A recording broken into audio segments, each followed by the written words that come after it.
Home video leaked. Cops called to Sussex's mansion after Meghan caught physically abusing Harry. Harry just can't hide the way he feels. This isn't the look of a happily married man.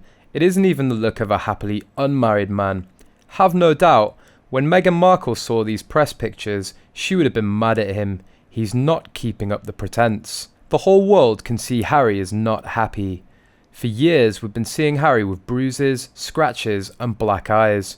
One can't help but assume his horrific wife is physically abusing him for her own gain. Back in April, the photo of Harry with black eyes in the Netherlands for the Invictus Games sparked speculation that Meghan hit him. Previously, New Idea reported that Prince Harry and Meghan Markle's neighbours called the police on them after an explosive fight that broke out in their LA home. The report detailed how Markle had been disappointed by her return to Los Angeles. According to the report, the former actress had been planning a Hollywood takeover and feels extremely slighted that it hasn't worked out that way, coronavirus shutdown or not. Markle's anger had apparently turned towards her husband, insisting that Harry hasn't tried hard enough to assimilate into Hollywood life. The magazine went on to criticize the prince's wardrobe, asserting that he wears the same raggedy grey polo shirt. According to the Insider, Markle married a prince, not a hobo, but in her angrier moments she rants that she can't tell the difference. Harry's had enough, and now he can't hide it. It would appear that those who are telling us the Sussex marriage is over are very close to being proven right. It's just a matter of time. Sooner or later, the divorce announcement will come. Then the fireworks will begin, and the display will be bigger and better than July the 4th. Harry has let it be known to his few remaining friends that he's homesick. He wants to go back to the family where he felt trapped. Life in California isn't what he thought it would be. He's a fish out of water.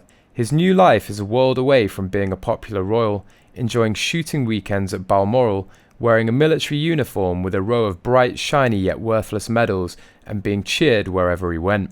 The actress, unpopular with Harry's family, has made him desperately unhappy. We all accept that Harry isn't the brightest pebble on the beach. Unfortunately for him, he's now being described as Mark II by the older members of the royal household.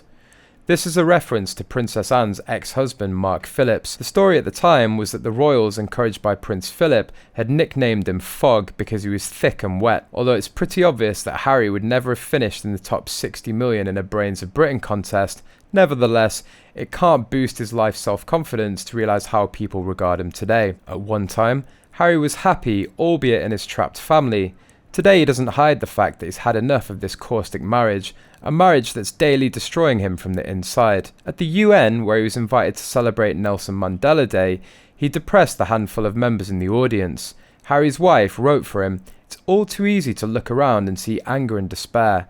How many of us feel battered, helpless in the face of seemingly endless stream of disasters and devastation? What a bundle of laughs Harry is these days." The actress is depressing him, along with the rest of us. His enviable upbringing, cosseted within the palace walls where he had everything he wanted at a cost to the British taxpayer, appears to have turned him into a preacher of despondency, dejection and darkness. Harry, unlike his wife, isn't an actor. He can't hide his feelings when in front of the camera. She has a fixed "I'm better than you" look on her face, while Harry scowls, showing everyone how right they were when they told him not to marry this narcissist.